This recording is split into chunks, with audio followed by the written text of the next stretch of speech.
Assalamualaikum warahmatullahi wabarakatuh. Perkenalkan, nama saya Farian Latifa. Di sini saya akan menjelaskan sejarah dari astronomi dalam Islam. Nah, sebelum masuk ke sejarahnya, pertama-tama ada pengertian dari astronomi. Kata astronomi sendiri berasal dari bahasa Yunani kuno. Ada astron, itu artinya bintang, dan nomos artinya hukum atau budaya. Jadi kalau digabungkan itu, astronomos atau astronomi adalah ilmu mempelajari hukum atau budaya bintang-bintang. Ilmu astronomi memakai ilmu matematika dan fisika agar segala peristiwa yang terjadi di ruang angkasa tidak hanya dapat diamati, tapi juga dapat dimengerti dan juga dimodelkan. Selanjutnya, sejarah astronomi sendiri terbagi menjadi 4 periode. Periode pertama dimulai dari zaman purba sampai dengan tahun 1500 Masehi. Lalu periode kedua sekitar tahun 1500 Masehi sampai dengan tahun 1800 Masehi. Periode ketiga 1800 Masehi sampai dengan 1890 Masehi. Dan periode yang terakhir atau periode keempat dimulai sekitar 1890 Masehi sampai dengan sekarang. Yang pertama, periode 1 dimulai dari zaman purba. Untuk periode pertama masih rancu kapan tempatnya pertama kali ditemukan. Orang-orang di zaman purba masih menganggap kalau alam semesta itu masih bersifat spekulatif. Mereka itu beranggapan kalau bumi dan langit berbentuk cakram datar yang saling tumpang tindih, dan juga pergerakan benda di langit dianggap punya kekuatan magis. Tapi astronomi sudah diketahui sejak zaman purba. Itu bisa dibuktikan dengan sebagian orang-orang kuno yang membangun monumen seperti lingkaran tegak. Contohnya itu Stonehenge di Inggris. Ada yang mengatakan kalau Stonehenge ini merupakan bentuk bangunan sederhana tempat orang kuno melakukan pengamatan benda-benda langit. Yang dalam hal ini itu biasa kita sebut dengan observatorium. Diduga bangunan Stonehenge atau bangunan observatorium ini merupakan yang pertama dan juga yang tertua di dunia. Selanjutnya ada seorang filsuf Yunani bernama Anaximander. Dia ini dijuluki sebagai bapak ilmu astronomi. Anaximander ini menganggap kalau bentuk bumi sebagai silinder dan angkasa berputar tiap hari mengelilinginya. Lalu ada Anaxagoras. Dia ini mengajarkan kalau matahari itu merupakan sebuah batu panas dan bulan tidak bisa memancarkan cahaya sendiri tapi mendapat penerangan dari matahari. Dia ini juga menerangkan mengenai gerhana matahari. Lalu ada Aristoteles yang sudah terkenal karena ilmu-ilmu filsufnya. Menurut Aristoteles itu bumi itu merupakan pusat jagat raya atau geosentris. Sedangkan di langit atau alam semesta bagian atas terdapat planet-planet, bintang, matahari, dan bulan yang gerak alamiahnya itu merupakan melingkar sempurna dan tidak terbatas. Selanjutnya masih di periode pertama ada Claudius Ptolemy. Ptolemy mengikuti konsep dari Aristoteles dan menempatkan bumi sebagai pusat alam semesta atau geosentris. Bulan dan planet lainnya bergerak mengelilingi bumi secara lingkaran. Tahun 127 Masehi, Ptolemy membuat peta bintang dan katalognya sekitar 1022 bintang. Dan karyanya disebut The Almagest menjadi dasar untuk grafik dan katalog yang diperluas selama abad-abad berikutnya. Lalu selanjutnya masuk ke periode kedua. Di periode kedua ini ada Nicolaus Copernicus. Copernicus ini pada tahun 1514 Masehi, dia yang pertama kali menyarankan kalau bumi itu bergerak mengelilingi matahari dengan anggapan kalau matahari adalah pusat dari semua ciptaan. Konsep ini disebut heliocentrisme. Copernicus juga menerbitkan sebuah risalah yang menjelaskan ide-idenya pada tahun 1543 yang disebut The Revolutions of the Heavenly Sphere. Tapi risalah itu menjadi kontribusi yang terakhir karena gagasan heliocentrisme tidak cocok dengan gereja Katolik yang mapan pada saat itu. Selanjutnya ada Galileo Galilei. Galileo ini yang biasa kita kenal dengan Bapak Sains Modern. Dia ini merubah pengamatan langit dari yang hanya menggunakan mata telanjang menjadi menggunakan teleskop.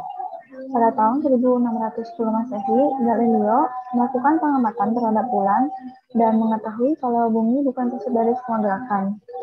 Penemuan Galileo ini juga memperkuat sistem heliocentris yang sudah dikemukakan oleh Copernicus sebelumnya. Selanjutnya periode ketiga. Di periode ketiga ini ada William Hyde Wollaston pada tahun 1802. Beliau mencatat keberadaan sejumlah garis-garis gelap dalam spektrum matahari.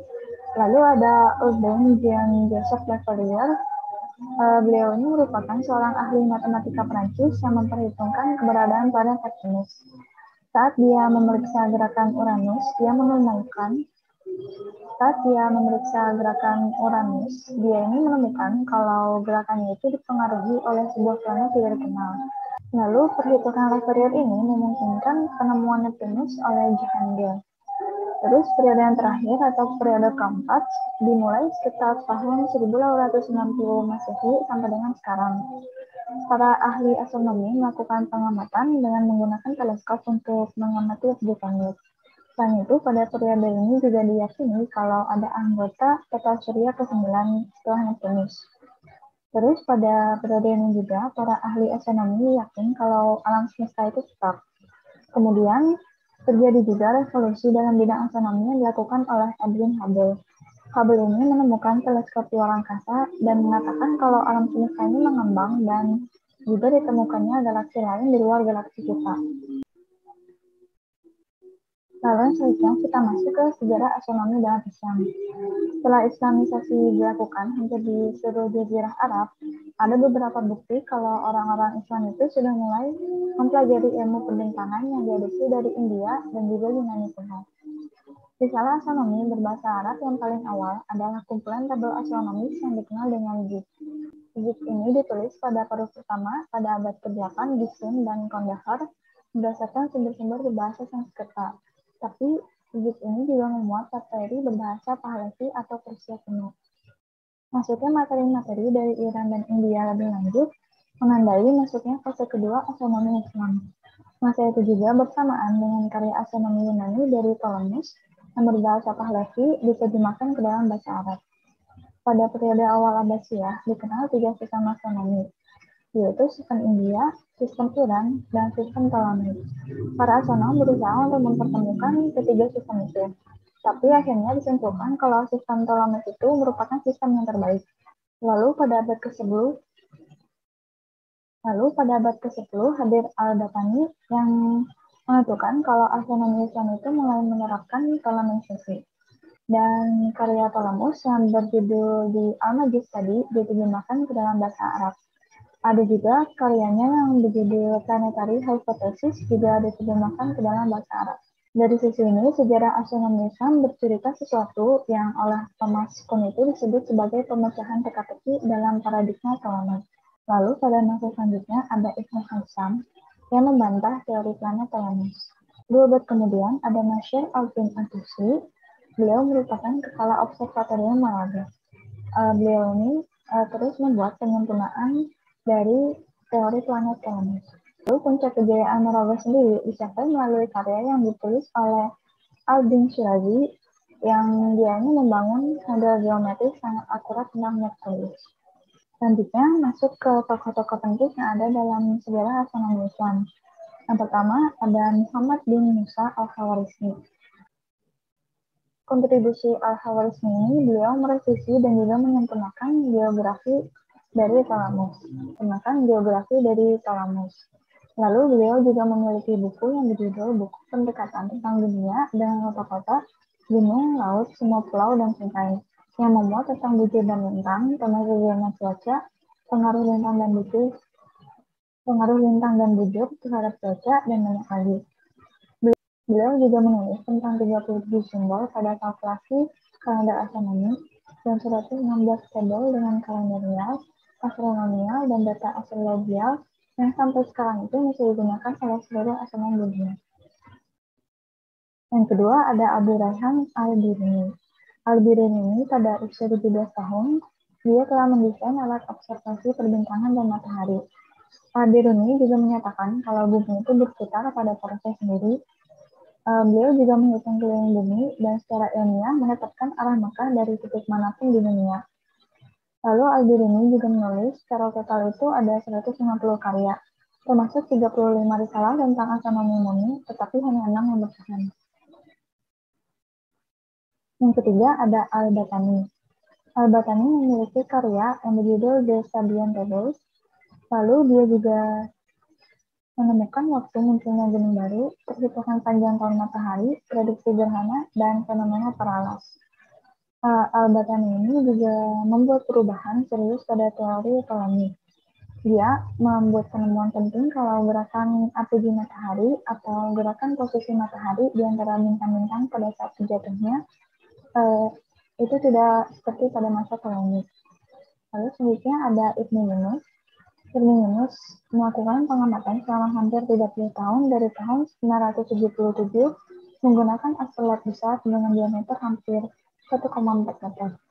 Lalu Ibnu Yunus juga mencatat lebih dari 10.000 entry posisi matahari sepanjang dekade ini. Yang selanjutnya ada Al-Farghani. Al-Farghani memiliki buku yang berjudul Book of Sun Movement and Encyclopedia of Star Signs tentang kosmografinya yang paling terkenal berisi 30 bab termasuk deskripsi bagian bumi yang berpenghuni, tuannya, dan jarak benda-benda langit dari bumi dan ukurannya. Selanjutnya ada Al-Zarqali. Beliau menyiapkan tabel Toledan yang terkenal dan juga membuat astrolab canggih yang dapat digunakan di lokasi geografis manapun. Astrolab canggih ini disebut dengan CPU dan disertai dengan catatan penjelasan yang luas. Lalu ada Jabir bin Aslah. Jabir bin Aslah ini yang pertama kali merancang bola langit portable untuk mengukur koordinat langit. Bola langit portable ini sekarang disebutnya dengan Topsy. Jabir bin Aslah sendiri secara khusus terkenal karena karyanya pada trigonometri bola.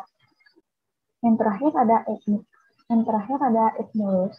Ibnu Rus ini kalau di darat dikenal sebagai Averroes.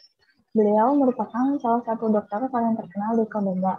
Tapi Ibnu Rus ini juga merupakan seorang astronom dan penemu dari bintik matahari.